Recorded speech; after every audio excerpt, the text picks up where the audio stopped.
Welcome to the Raise Your Bars podcast, where it's all about elevating your life one step at a time. With your hosts, Chris Baker and Al Rattan. Together, we're here to guide you through the transformative journey of self-improvement and success. Have you ever wondered what behaviors and actions you need to change to achieve the results and success you desire in life? Well, you're in the right place. Each episode, we dive deep into the strategies, mindset shifts, and practical steps you can take to raise your bars. From personal development to professional growth, Chris and Al share their expertise, experiences, and the occasional tough love, all designed to empower you to reach your full potential. So, whether you're looking to make a big change or simply fine-tune your path to success, grab a seat and let's raise those bars together. Now, let's welcome your hosts, Chris Baker and Al Rattan.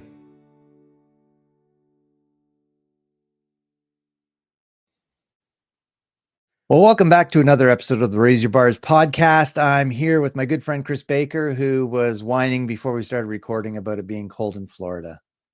It's freezing. It's not freezing. It's freezing here in Canada. It's just chilly in Florida. Okay. We're below zero. We're below zero. You're not. So anyways, I've little sympathy. Well, it's 20 degrees lower than our average daily high at this time of year. That's a lot. That is substantial. I do feel sorry for you. It's actually horrible to see rain, snow in Florida and stuff like that, because I know that damages different crops that are tend to grow in your area and causes all sorts of chaos for people that aren't used to snow. And it is with the wind factor. It's like 34 Fahrenheit, almost freeze it. So I wasn't far off. So that is chilly for sure. I'm just gonna switch to Fahrenheit here for mine for a minute, just for comparison. We're at minus 13 with feels like minus 22 with the wind chill Fahrenheit. Yeah. So you're still warmer than we are, but cold for you. I know. Yeah. Yeah. Anyways, my friend, it's so good to see you, and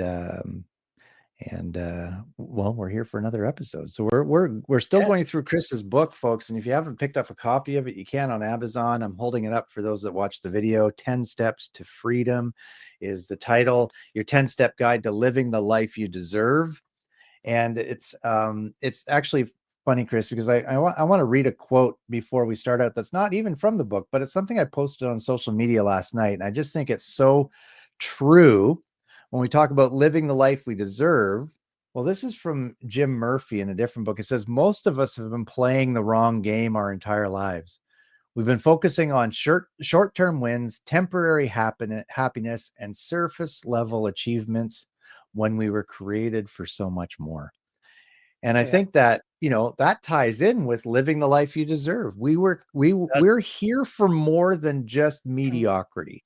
We're here for more than just to get by.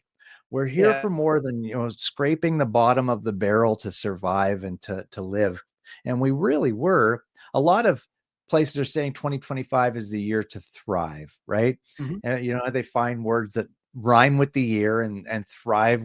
And I think that's a great thing to grab onto this year for everybody that listens. Whether you believe it or not right now, start saying to yourself, changing that mindset, and start believing and speaking into existence that which you desire, saying 2025, I am going to thrive this year. And start changing that mindset and live the life that you deserve. Yeah, I like let's come alive in 25, right? And the thing is, where people are going, honestly, going through the motions, right? They're living day to day, and they're sort of looking really at the reasons why. So they're looking for excuses as to why things aren't working, instead of looking for reasons why they can be positive, Yeah, exactly. And there's a lot going on at the moment, and I'm snoozing a lot of people at the moment on social media. There's so much negativity and just basically just giving up and looking for things to go wrong. Well, guess what? If you look for things to go wrong, you're going to find them. Yeah, right. Absolutely. You will find Just them. like if you look for things to go right, guess what? Things will go right. Exactly. Yeah, it's just going to say exactly the same thing. So, what do you want? Do you want things to go wrong or do you want things to go right? The choice is yours, right? The choice is everybody has got that choice. And if somebody chooses to look at the negative and see if it go wrong, fine, go and blow in that yourself. Don't infect other people with it. Yeah. That's your choice, right? Exactly. I choose to be positive. I choose to be alive. I choose to thrive. And it's not going to go right every time. But the thing is that when we did it, and as we've talked through the book here, and this chapter we're coming on today, where going gets tough, I get going. That's what I said. The to take off that saying, you learn from things, right? You reflect on it, you review it, and you learn from it, and then you go again, instead of just like doing the same thing over and over, expecting different results. It's not Right, gonna exactly. happen. Yeah. I think that and you're right. And I've been snoozing a few people on social media too, because Yeah. again, if you're gonna fill your mind with that negativity, then you start to see it everywhere, and it does affect Mhm. your mental well-being, right? I don't Yeah. I scroll by, snooze, or eventually unfriend if I have to. Yeah. So I Yeah. don't have to expose myself to that. Yeah. And and I'm sure some people are doing that to me too, because I always try to be positive online, and some people just Yeah. don't want to see the positive. No. And I don't mind that, Al. If anybody that is following me on social media, if you want to snooze me because you don't agree with what I'm saying or I offend you, then by all means do so. But all I'm trying Yeah. to do is put a positive spin on things and use that can-do attitude to say, what do you want to achieve, right? Mhm. But it takes intention, it takes effort, it takes persistence, all the things we've talked about many times. Many times. Again, Jim Rohn, would say we become the average of the 5 people we associate with the most, right? And again, if it's what you do, associate with those people, do it. I want to associate with people that are go-getters, people like yourself that have got that positive mental attitude, say I can instead of I can't, right? Yeah. And Yeah. so let's move forward and be positive about what we want from life, and then go and get it. Mhm. Absolutely. Well, if we look at this chapter again, right? When the going gets tough, I get going. One of the things you say in here is our inherent fear of failure guards us against taking risks, and therefore many people will take the route of least resistance. And I think we Yep, even see that in society today, right? You get swept for along sure. with that mob mentality when it comes to Mhm. trashing somebody, or you get swept along with, and it's our society has become so divisive today, right? And I Mhm. think road, it takes effort to remain positive, like you just It said, does. right? Because that Yeah. least resistance is easy to get along, swept along with everybody else with the negativity and the garbage, Yep. because it's easy. Because then you're Yeah. not the voice standing out there on the mountaintop going, wait, listen up, you're wrong, right? Look, it's not Mhm. that bad. Yeah. It was, I can't remember the exact saying, but it was something along the lines that those that that sort of basically make the effort and believe that they can do things will inherit the world, right? And that's that positive attitude. And the others will stand there saying, oh, look at everything. They're just lucky, like, that why don't I ever get that? Well, you get what you reap what you sow, right? And Yeah. it's the thing. So negativity will, and don't get me wrong, and from time to time, we all get negative, right? The difference is that those of us that are growth minded and want to live our best life possible, have people around us that when we do get a bit negative and we do get down, those other people help lift us up, right? Like you and I, and for Exactly. each other. And if you gotta be realistic about things. I'm not talking about being a blind optimist that just is living in a fantasy world, right? That's completely different from what we're talking about. What we're talking about is understanding who you are, what you want in life, all the things we talk about in this book, and then setting out on that path to get there, all right? And enjoying that journey and learning from that journey, but you're moving towards something. right? Whereas a lot of people are running away from something. And that's a big difference.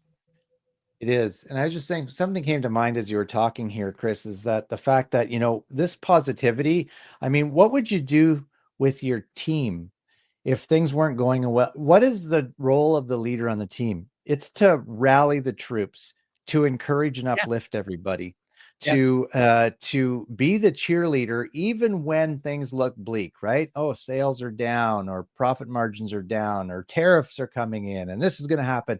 Hey, you know what? We're a strong team. We have great systems and processes in place. We can weather this storm. It's okay. It's a bump in the road. It's temporary. It's not a permanent thing, right? Everything will work out. We are the cheerleaders, those rallying the troops, like I said.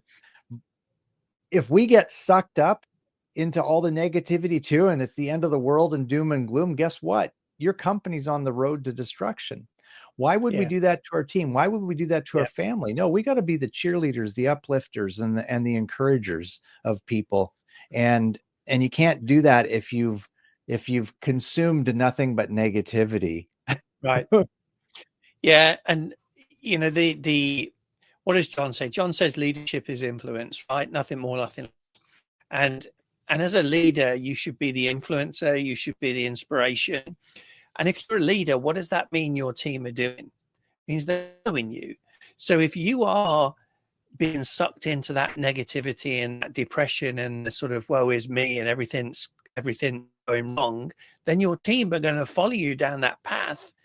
And you're right, everything will go wrong, right? So you have to, again, don't be unrealistic, but you have to be positive. You have to be influential, inspirational, and help the team say, I would look at them and say, what can we do, right? What can we do together to get ourselves out of this and to help make a difference? Right. One of the training programs we do at Disney now for new leaders is we call it moving from me to we, because when you first become a leader, you're used to just looking after yourself, right? And so everything's about me. When you become a leader, it's all about me, not me. And so as a leader, how do you make your team or help your team to see that you're all in it together, right? You ride that storm, you can get out of it, but you got to do it together. Yeah. Absolutely. And I like the upside down organizational chart for that specifically, right? Where the leader's at the bottom supporting the team. And John talks about that in his book as well. Going back to this here, like, so I've started just sort of read the preface of another book last night, and I think it ties in with this, but he talks about, when you this taking the least resistance or giving up too easily or not having, you say one other thing in just down further on that page, successful people possess the will and determination to take one more step, even when they may be convinced that they can't. Yeah. And this other author in this other book shared the example of, why do you think Olympians train for 4 years every day for an activity that could last less than a few minutes? Yeah. Every year, 4 days to play for a couple of minutes. Win or lose, they train no matter what. I'm sure they don't feel like it some days. And if they don't medal, then they do it all over again for another 4 years, as long as they're the age to qualify. Another 4 years, they train every day to go and play for 2 or 3 minutes again. And that just blows my mind, the level of commitment and dedication that they show during that. And we get frustrated at the first obstacle that comes our way and give up. Yeah.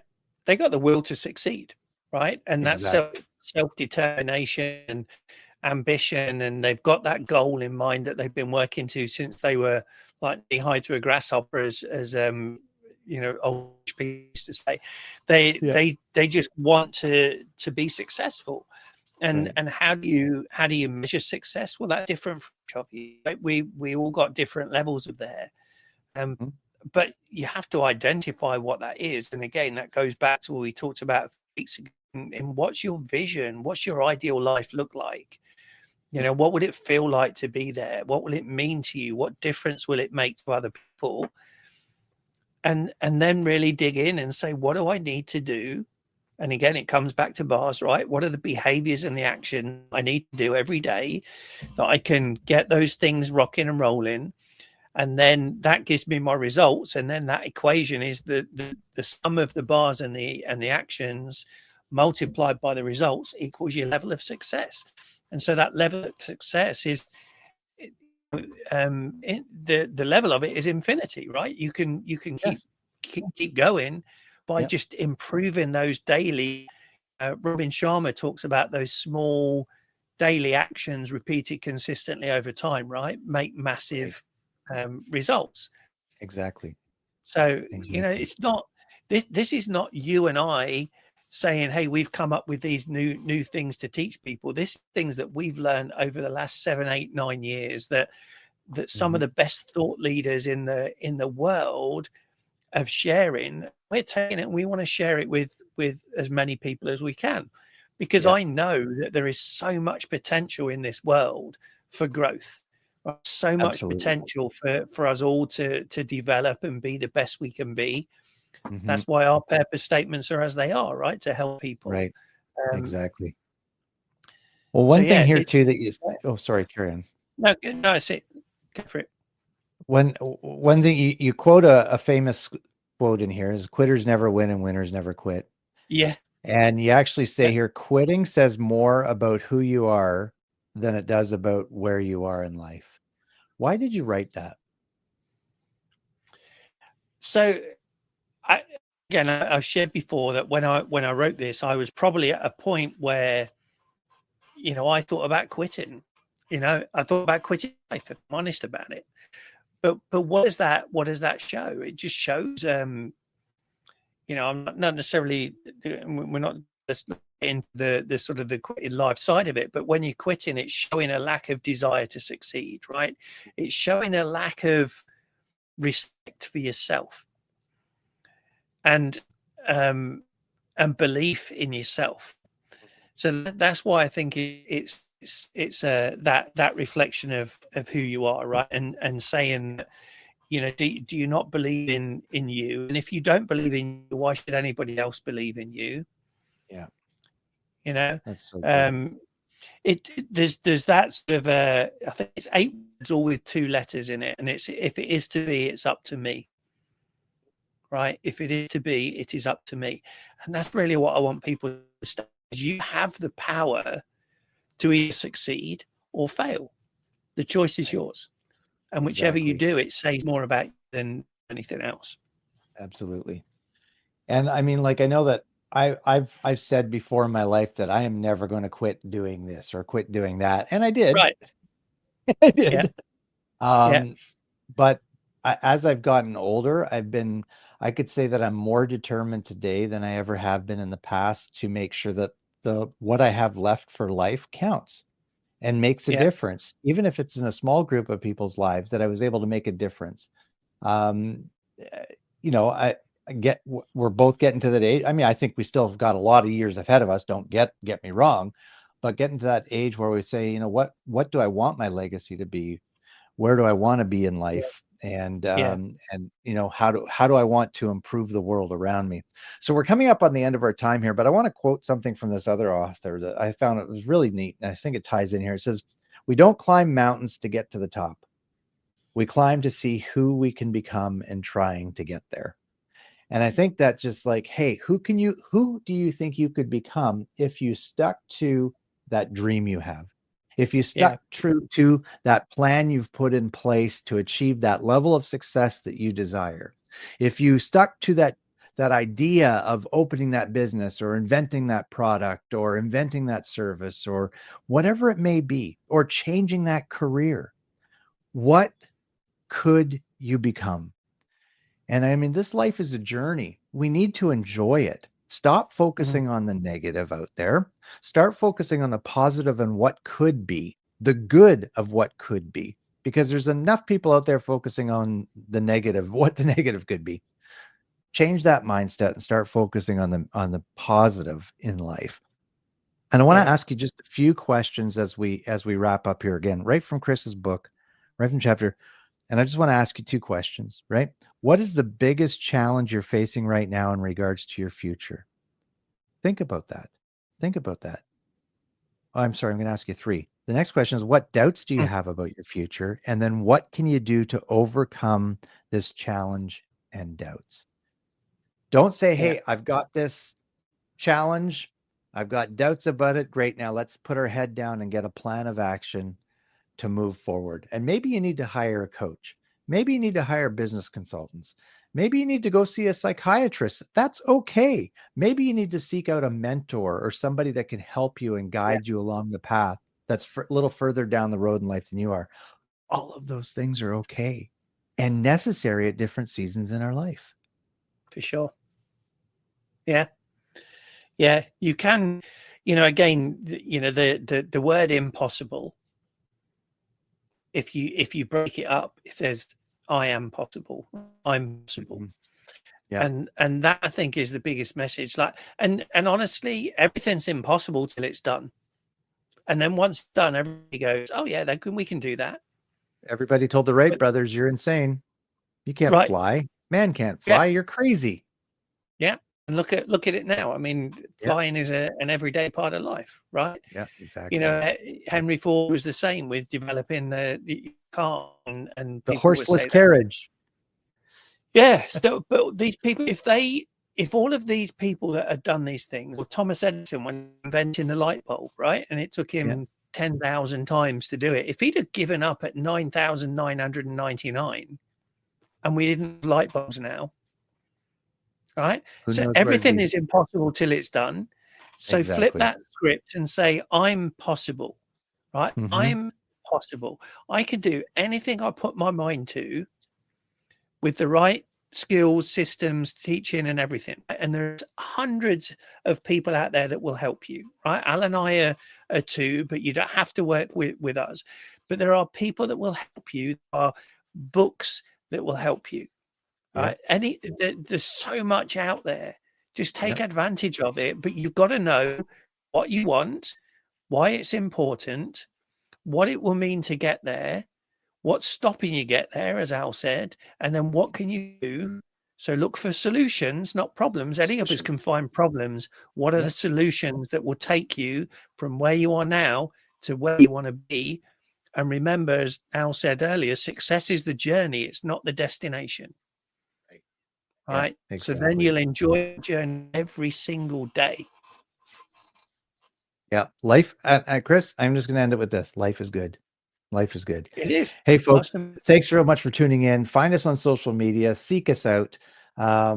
Chris has got a great program for up and coming leaders. You want to talk to him about that, seek him out on that. Chris and I have put together an academy, an online learning system for leaders and for sales people.